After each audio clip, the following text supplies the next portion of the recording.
Classé monument historique, le théâtre gallo-romain de Mandeur est par sa taille le deuxième de Gaule. Tout semble paisible et pourtant pour se replonger dans l'histoire, il suffit parfois de s'approcher.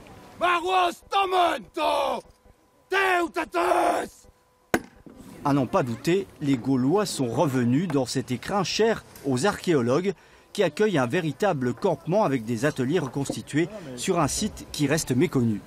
C'est un site qui scientifiquement est reconnu par tous les archéologues, tous les historiens qui connaissent très très bien le site.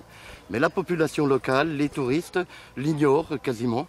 Et donc on a voulu mettre un peu l'accent, dans le cadre des journées de l'archéologie, à mettre en valeur ce site et à montrer que ce n'est pas simplement des vieilles pierres qu'on visite avec un guide qui vous explique, mais c'est quelque chose qui vit, l'histoire, l'archéologie. Ici, pas de folklore, plutôt un souci d'être au plus près de la réalité d'une époque. Travail du verre, bijoux, métallurgie, teinture de laine, un incroyable savoir-faire transmis par des bénévoles. Voilà, après, la plupart des plantes que j'utilise pour teindre sont aussi des plantes médicinales.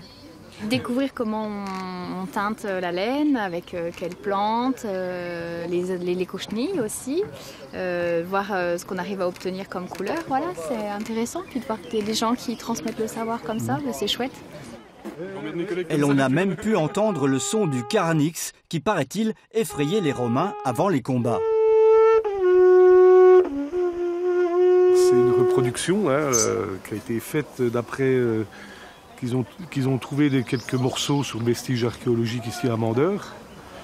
Et puis ils en ont fait une reproduction, quoi. Une troisième immersion au pays du savoir-faire gaulois est encore prévue ce dimanche après-midi sur le site exceptionnel du théâtre antique de Mandeur.